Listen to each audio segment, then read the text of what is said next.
My name's Matthew, and I'm going to be your oracle in this series called Living on Earth. And I am Verdania, and I am a teacher, and we will both be exploring the living on Earth. What the series is intended to put us in contact with the mystic aspect of Earth. What is the anatomy of Earth? What are the chakras, the marma points? Where do you live and how that affects you? What we know about Earth and how we can connect more deeply with practical exercises and meditations to an aspect of Earth that perhaps you have heard here and there, but we're intended to put it all together for you so you understand where do you live. So I will start by perhaps introducing Matthew, because he will be a very key part of reading the Earth, what is Earth. So Matthew, you have been an oracle for 30 years now, and you have traveled the world with groups and in a role of a shaman and a visionary, and disclosing all the archaeology really of the Earth that have been inherited but not really discovering. And now your client is the whole globe, and we are going to have different stations and so on. But tell us about how did you start in the path of being a visionary, and how is for you now to change the client, as we can call it, from a human being to the Earth. What is your experience? Well, yeah, I did start working with people,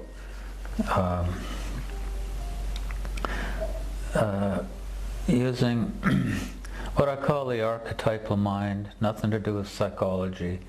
It's a vision given by the Spirit, and it's a vision of archetypes and symbols. It's how the Spirit talks to us, or how that part of us relates and understands reality. It's through symbols and archetypes. So it's totally symbolic, and it's always a metaphor for reality, but also more than a metaphor. It's actually how reality looks and is. It's a metaphor, but it's also reality. It's the formative part. It's the formative level of reality from that reality follows. It's like it represents our belief system from which we create our reality. You know, so when we understand how our belief system is functioning and has that much power, when we work on that level of the belief system, then we're able to affect change and change our life in a way into a way which we prefer, and we gain power. We gain power over our reality. It's really the only way to gain power over one's reality, is to understand that we're creating it. So when you see the person, you are actually seeing their archetype belief system with images, or of a kind of a dream state, but in the present moment, which inevitable locate the person and where they are, who they are. It's always in the absolute now. It's never like the vision of their future, or or the past, because that's all part of the now. Right. So the person get a lot of clarity of where they are, what the belief system is more active, and what is the opportunity that they have to evolve. Right. And it's often being uh, the position that they're taking towards life. They're taking a certain position. And when you're taking any kind of position, it means that you're identifying with the part of yourself that isn't real.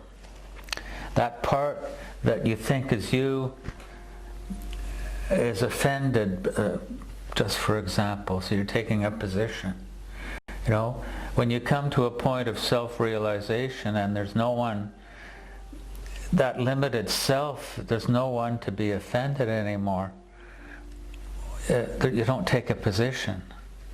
You don't really exist on the level of ego. Like when I would see you, for example, I would never see the person. I'd see a waterfall, or I'd see some type of a symbol from nature, a planet, say, but not the finite self in a certain position, which is limiting them, you know. No, we have traveled together around the world and leading people and really visiting the different sacred places on the earth, and now your client is going to change. Your client's going to be the globe, the earth.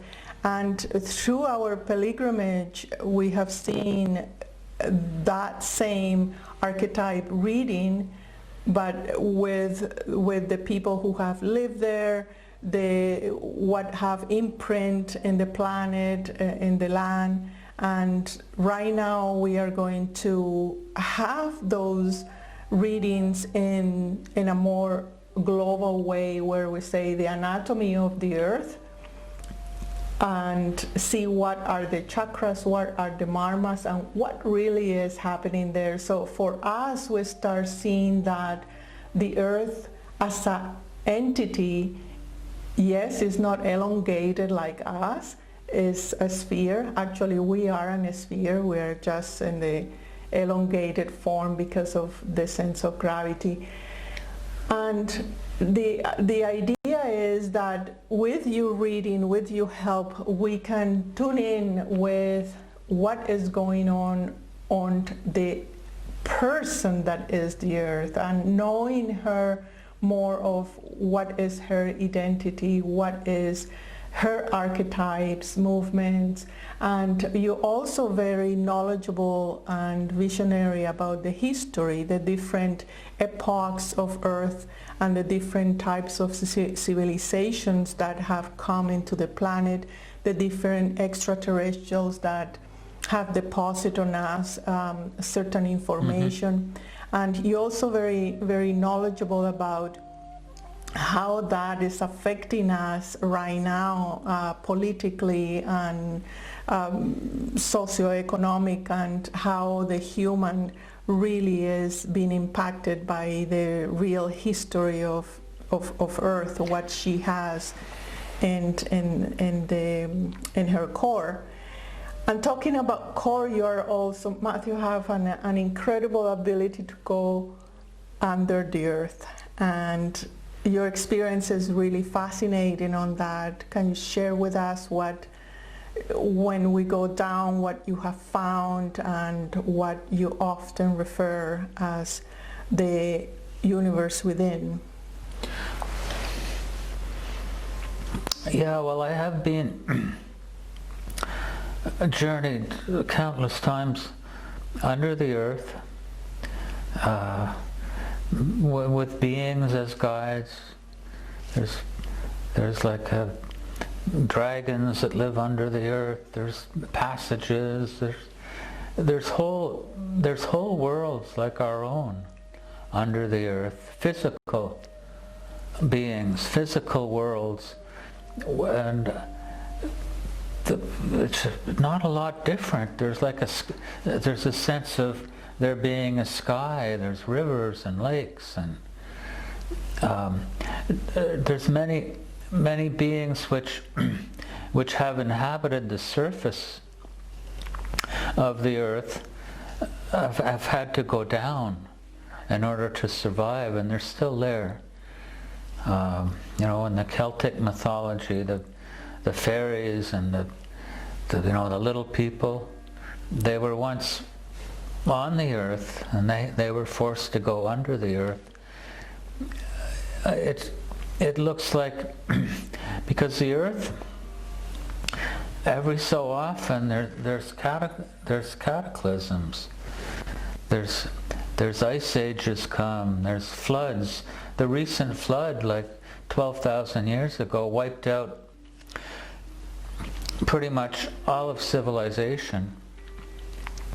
And so the races that have been here over many, many eons have learned that it's more stable under the earth. The surface of the earth is forever changing, and it's not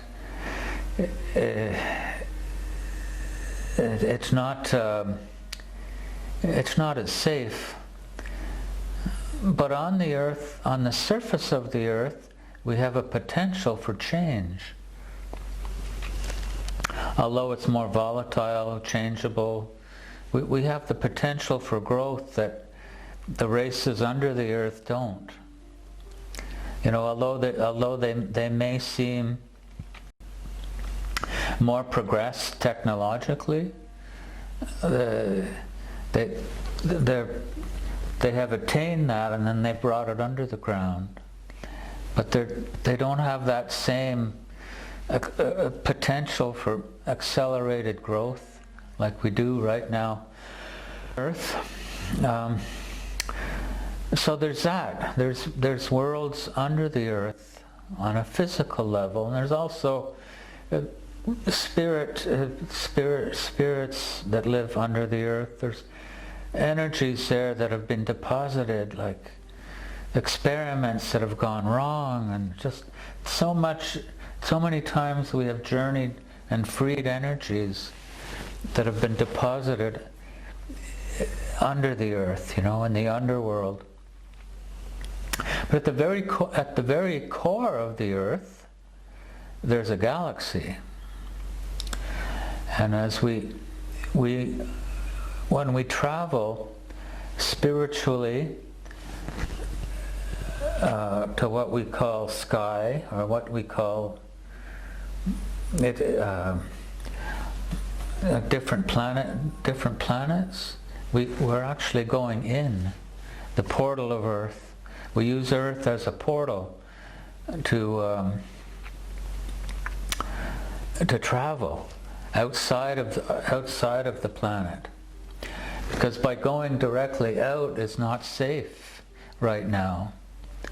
We have found that it's not safe to travel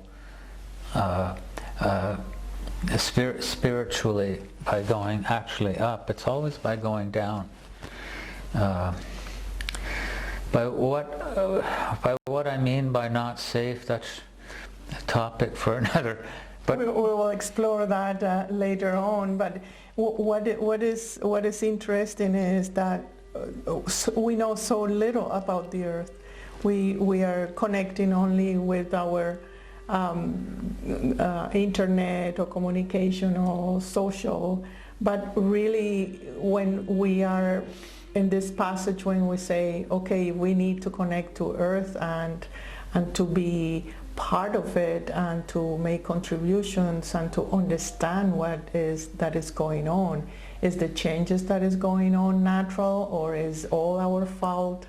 All these things need some clarity, and it is really our journey and responsibility really to share our 30 years of experience in this journey, as well as putting you in contact with parts that perhaps you're not used to it. So I will start now, Matthew, by perhaps giving an example of how any part of the globe look like right now. I mean, the earth itself we see as a person, and the globe have organs and the spine and bones and flesh and lungs and so on and so forth.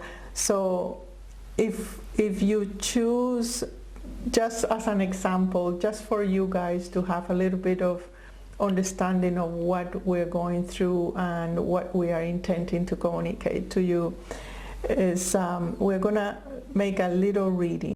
So how you feel about that? All right, well, I don't know. We'll see. Okay, so let's, I will move the globe and you stop and then we'll see where is it. Okay, it's like the Wheel of Fortune. The Wheel of Fortune. Ready? Yeah. Okay. And what? You'll stop it. Okay. Well, actually, we're right here. I put my finger right where we are. Ontario. Okay. And Quebec. Excellent. Yeah. We have explored a little bit the land here, and it's promised to be the paradise of the future Earth. So, what do you? Let's take a moment and give you the space for you to see that. What is going on? Well, there's a feeling of stability. Solid, like we're on solid ground. There's how it looked like in the archetype mind. It's the color of iron. It's iron. It's solid. It's fused. Mm-hmm. Maybe I'm looking at myself. Maybe I put my, I don't know. But yeah, because the earth is not what it seems. What we call nature is the dream of earth. Yeah, well, I wanted to explore a little bit of what, okay, this is the feeling that is first received, and then there is an image of iron. And fusion is a big word in mysticism, because when we are solid or integrated, meaning that our mind doesn't go that way and our emotions another way, and the body goes somewhere else, is certain cohesiveness. And in that cohesiveness there's compactization. It means all the aspects of oneself on earth are compacted. So this is what earth voice right now is. That's the, okay, there is Matthew here, there is earth here, and there is me.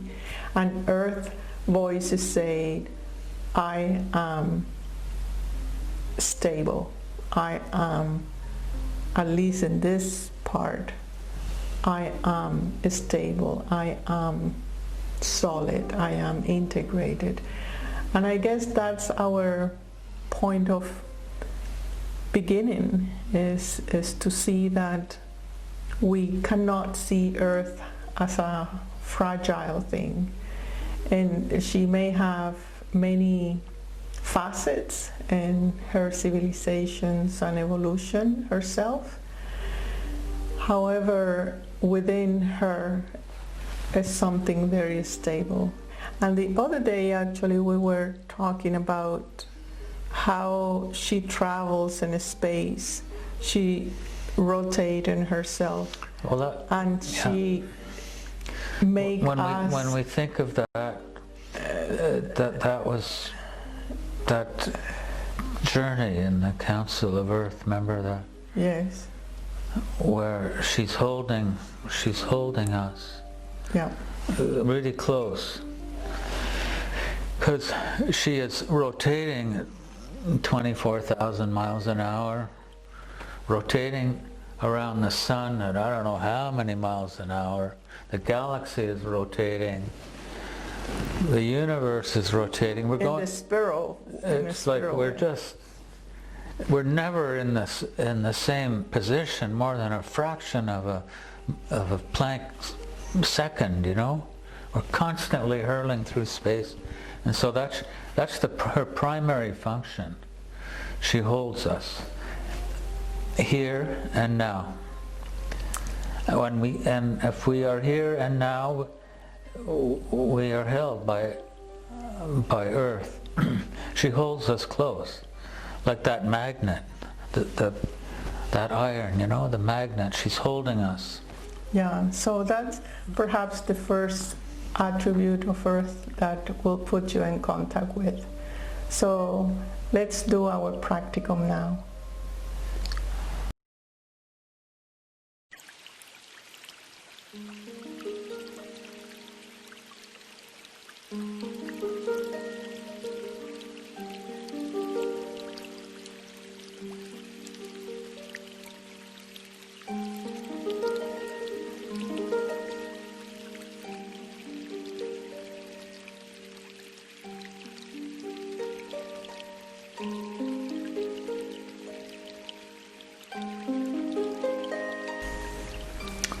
So, take a deep breath. Breathe all the way down into your belly. And then slowly exhale. And continue that 2 more times.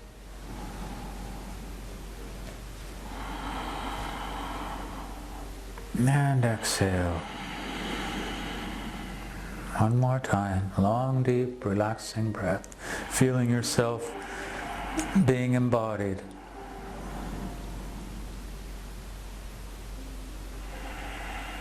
And exhale.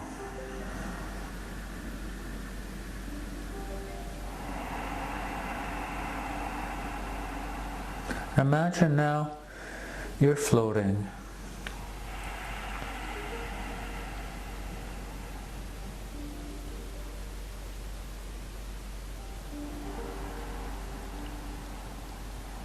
And as you exhale, imagine your root chakra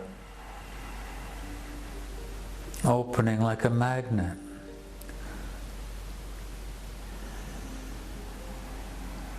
And you're being attracted to Earth.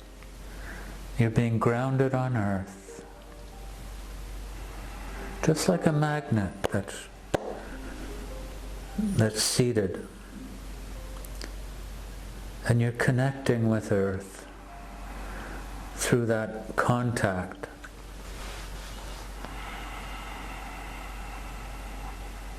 You're no longer floating. You're one with the planet. You're one with the Earth.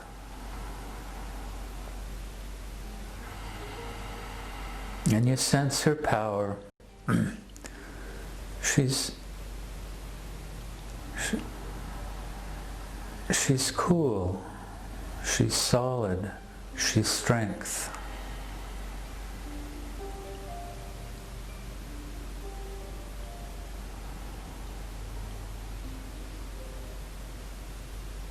And you continue a long, relaxing breath. And behind the breath there's a vibration taking you to this absolute moment.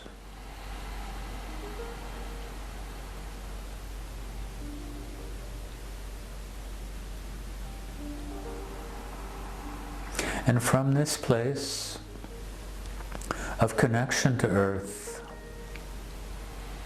we begin this journey to discover who she is and how to live upon her and who she really is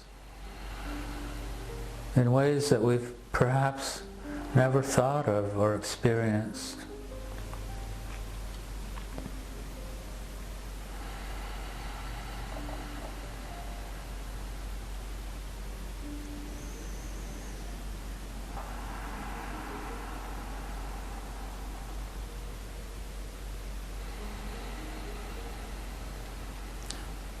As we continue to relax into the breath, we totally surrender to the force of gravity.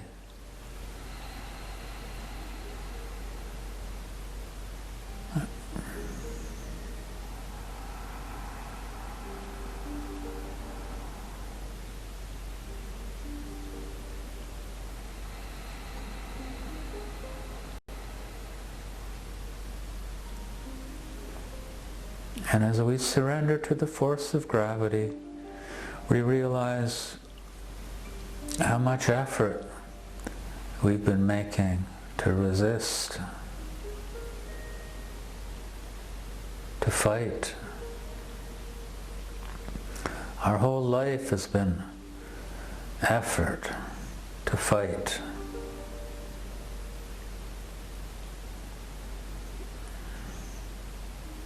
To resist.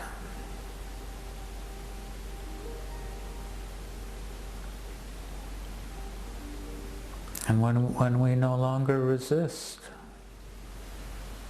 we're held in this moment, and we're given what we need.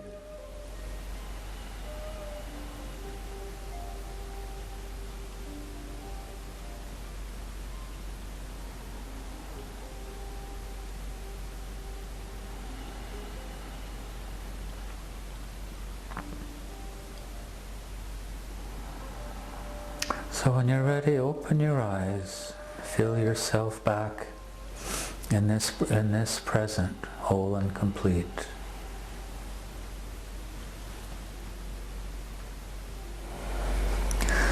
That was beautiful, Matthew. Thank you. Yeah, so in that little journey we did, we actually connected. We connected with Earth. And well, for many people there's a misunderstanding, as we know, about what it is to be spiritual. It's all about sky, it's all about angels.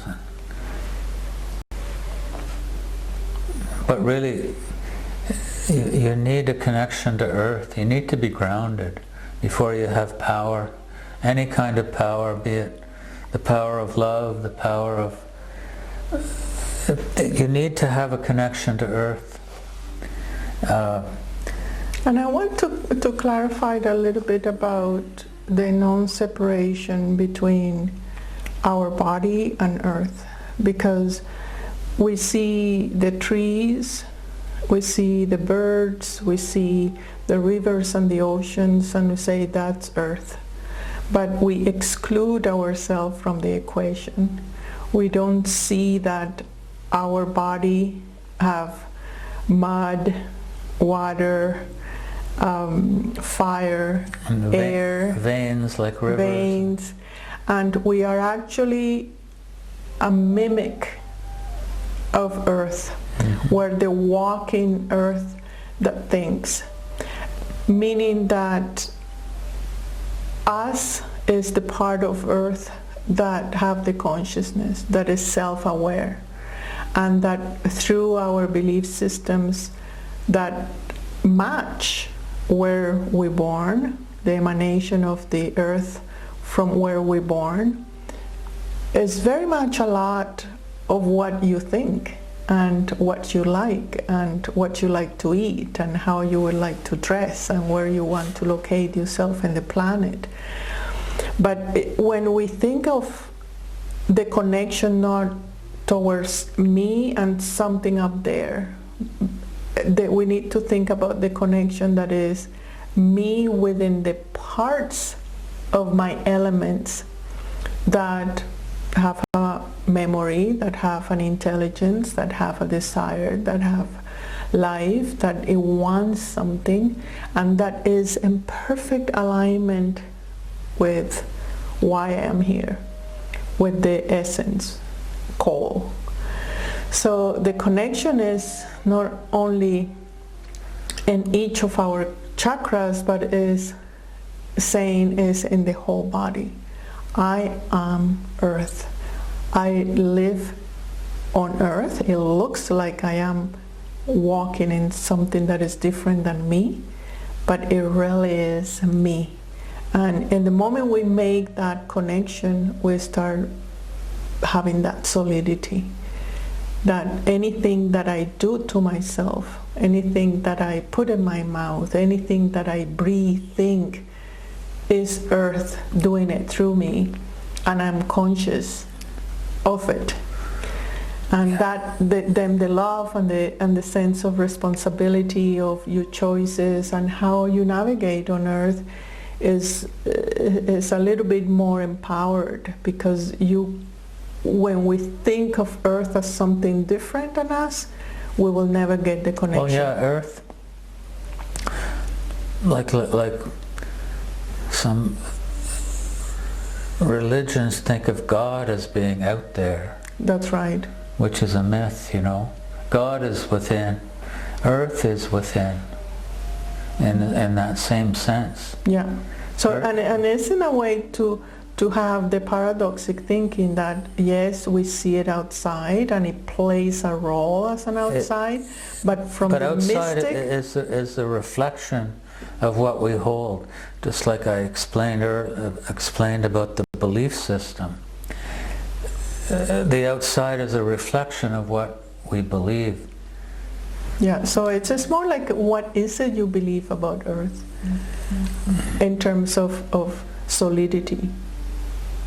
What is it, the belief system that we think that make us solid or not? And the understanding of the paradox is important again, because we see it outside and is also inside, but is when we learn to think that I am outside, but I am inside. I am inside, and my inside is outside, and my outside is inside. And in the beginning, that's the first adjustment that we need to do in order to be solid. Because if I am at the mercy of the opinion of others, or the seasons of earth, or the weather of whatever, we are not going to be solid. We're going to be flung into space. Yeah. That's why when we connect with Earth, she holds us here and now, and we can't be taken. And so we're grounded, but we can also be a conduit. As often explained, like in the electrical plugs, you know, there's a wire that connects to the grid, and there's a wire that connects to the ground. If you just touch the live wire, you won't get a shock. Or if you just touch the ground wire, you don't get it. But if you touch both together, you know, like if that ground wire isn't grounded, there'd be no light.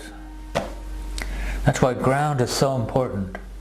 Yeah, and the understanding of what the ground is so once I, in a way, don't worry about the external, and I perceive that everything, not only Earth, but the whole entire creation is within me, and I am creating it, you have certain solidity. You are not at the mercy of anything. Yeah. So is that power, and really it resides in the first chakra of the human.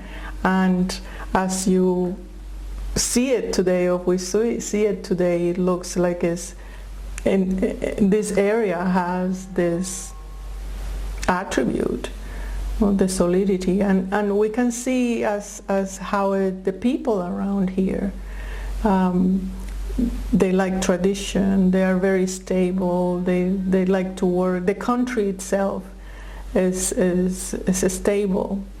But people say, well, people are very nice, they're very sleepy, but they're very nice, and a certain quietness and stability in this part of the planet. It's in specifically this area, these hills, the Gatineaus, and was once like the Rockies.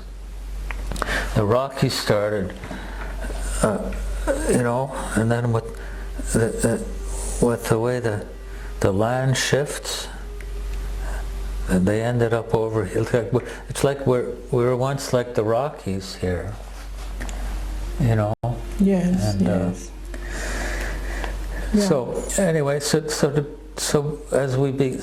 this is the first in the series of living on Earth.